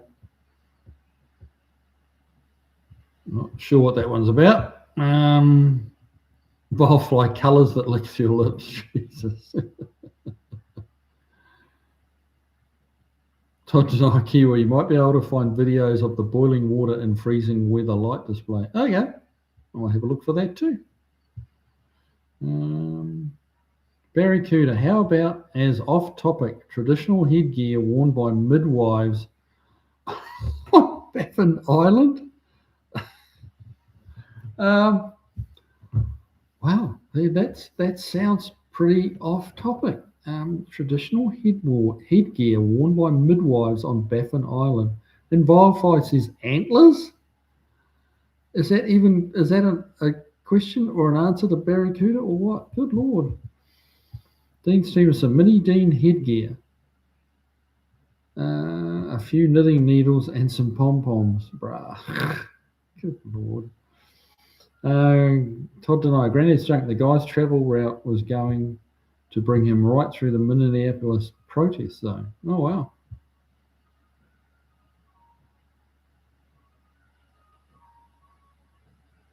Oh, Inuit. Okay.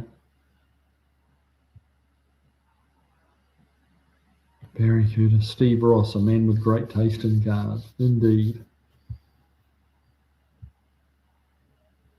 Todd Denai, Kiwi. Back when I could still hunt, I spent many hours in the woods at minus 30. Nah, I'm out. Too cold. Too cold. Too cold. Dean Stevenson, I like his Ferrari 512 and his old K Code Shelby. Oh, mate, Ferrari 512. That's nice. That's nice.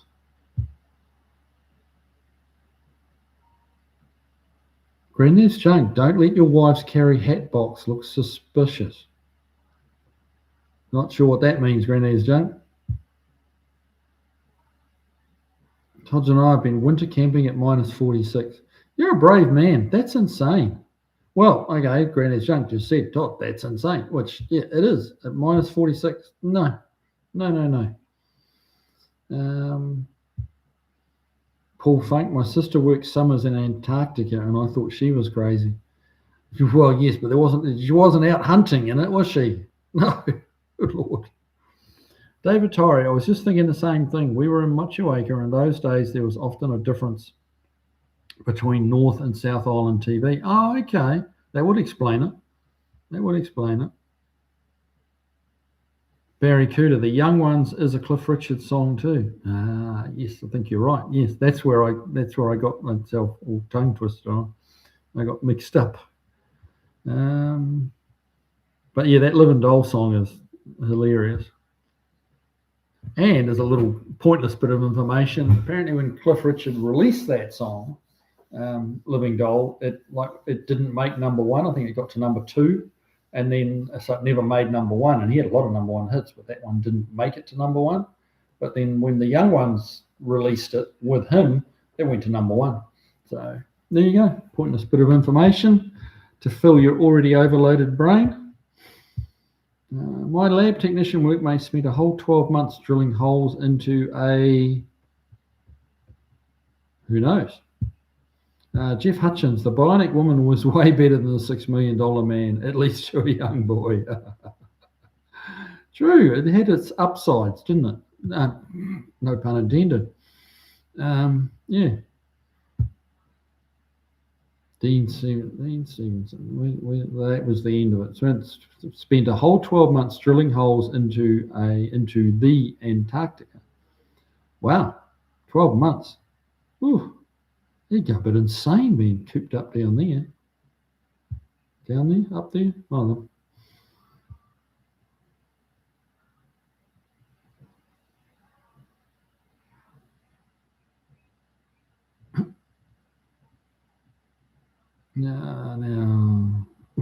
Paul Funk, we prefer to talk about booze instead of politics. Fair enough. We do, actually. You're quite right. Jeff, did you enjoy the front view when she was running? Oh, I read that one already. That's where I jumped down to.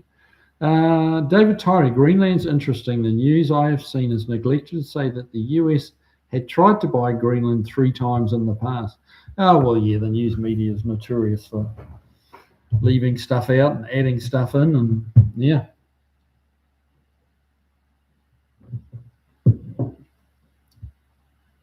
Barracuda, of more concern is Australian politics. I guess it depends where you live, doesn't it? But if you live in Greenland, that's probably more of a concern for them. But hey, I know what you're saying. Jeff Hutchins, getting an opinion from a Greenlander would be interesting to hear. That's what I thought. Seen some on TV, but they're usually biased in who they show one way or another. Yeah, the news media are terrible these days.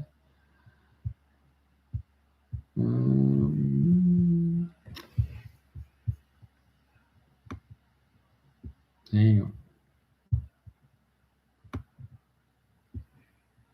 Now, hitting the wrong key. Good Lord.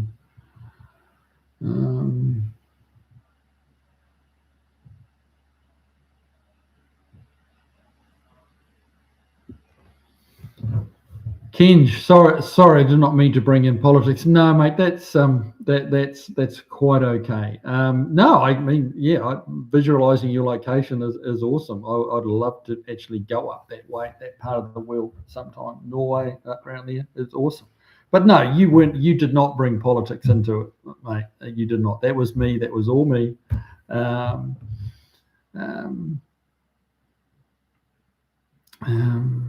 Yeah, so, but it would be interesting to know your thoughts on it. Especially obviously you're a car guy as well, so that means you're a proper person. Because, you've got priorities in the right locations if you're a car guy. So, Beagle Bob, you're not the first, but do you really care? That was it. Aston Martin pre-owned. Yes. You're not the first, but do you really care? Yeah, that's a much better. Yeah, well done. That is so funny, I thought. Snow Crusher, I like the Farrah Fawcett poster. That had to have been one of the top-selling posters ever, I reckon. Like worldwide, I mean, that was a common poster in New Zealand, sleepy little New Zealand. Who had, their whole 2 channels of TV, that was popular. Dean Stevenson, Mrs. Ecstasy has cooked me broad beans. I told her yes, but I don't want to be branded. Oh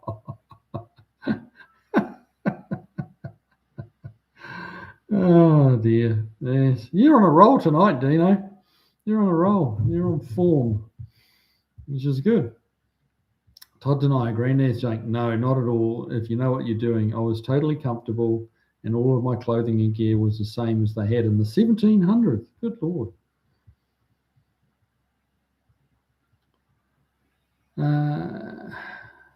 Ken, I'm going to call you Ken71, mate, because I don't know how to pronounce your name. But if you want to drop that in the comments and just tell me, like, spell it out a little bit or something, because I hate to be massacring your name.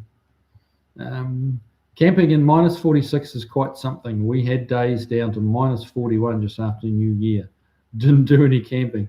No, well, you're obviously a fairly smart man as well. Not that that's an inference on Todd Denaya's intelligence, but I mean, at minus 46, there's just places I'd rather be. No offense, Todd. Dean Stevenson, she got thee from Broad Bay. Another clear example of Mrs. Ecstasy trying to get me in trouble. Cancelled. Me too. Minnie Dean killed those babies and put them in hat boxes and threw out the tray and threw out. Oh, good Lord. That's a play, isn't it? Isn't it? No, it's not. No, it's not. I'm thinking of something else. No, cancel that. Minnie Dean killed those babies and put them in hat boxes and threw them out of the train. Good Lord. Wow. I see. That would be a bad look. Motorman 78. Dean, I recently found out that an old junkyard we visit once in a while in the woods has had two different Bigfoot sightings. One on game cam and the other guy saw it himself. Wow. Surely that can't really be a thing. Barracuda. I got the Baffin Island thing from the Fall and Rise of Reginald Perry. I remember that TV show, Reginald Perrin. I don't remember the Baffin Island thing. No, that's a little bit too late. My memory data is not up for that. Like the opposite of throw mama from the train. Well, yes. David Torrey, what about the Farrah Fawcett posters? Farrah Fawcett. I'm sure you're being facetious though, David. Oh, good Lord. Surprising, Granddad's joke, surprising that someone so cruel and infamous still draws plenty of interest. Yeah, it's crazy, isn't it? Hang on. Man, we're running out of time, guys. The key to being comfortable at sub-zero temperatures is layering clothes loosely with inner layer of cotton to wick moisture away. Then use a few layers of heavy lanolin-rich wool. Yeah, okay. I will keep that in mind for the next time I'm hunting in minus 46 degree weather. I will be sure to do exactly that. Okay, the very next time I'm hunting in that weather. Rest assured.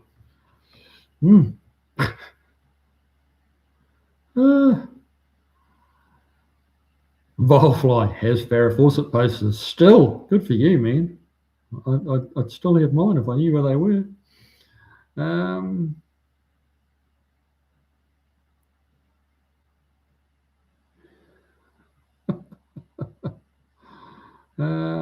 Had Volfly. Had.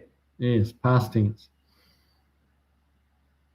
Barracuda, Ferrari 512. Is that what they had in Miami Vice? No, I don't think that was a 512, was it? Oh, I could be wrong. Dean Stevenson, they were fake Barracuda. Steve's one is real. Okay.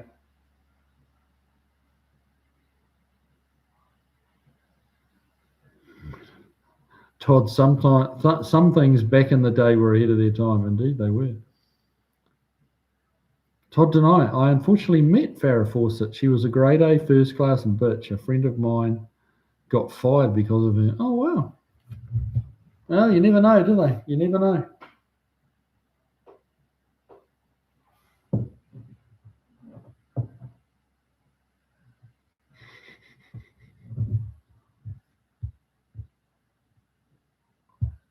Oh, Barracuda, you don't like the look of that Ferrari. Wow. Okay. So yeah, it just comes back to that being subjective, isn't it? It's not going to please everybody. B movie with Farrah Fawcett and Kirk Douglas, Saturn 3. Haven't seen that one. Yeah, now just shot down. Hang on, guys.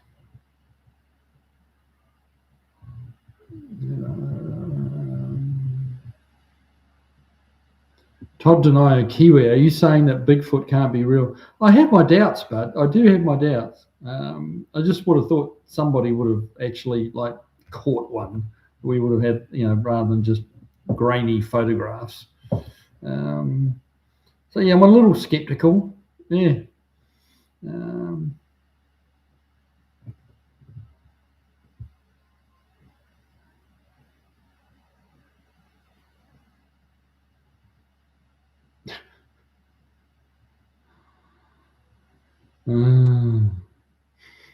Jeff Hutchins. 2 hunters shot a couple of bears. The taxidermist asked if they wanted them mounted. He said, nah, shaking hands will be fine. We'll be all right. Yeah. Yes. David Tyree. I always thought Farrah had a couple of interesting points. That she did.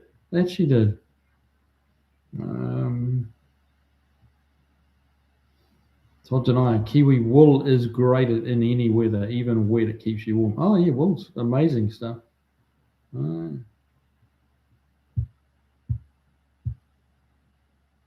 Snow Crusher. Yeah, it is that time of night, guys. It is time to get going, which we're going to try and do. So Snow Crusher, good night.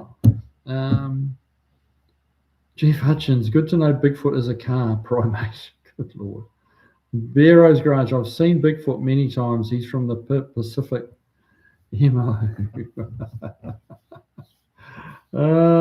Yes.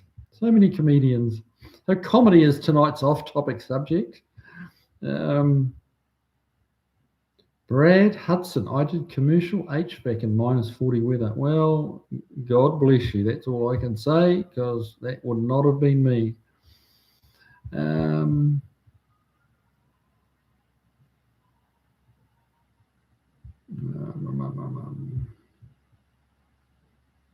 Oh, Snow Crusher. Saturn 3 equals Farrah Fawcett shower scene. Oh, there you go.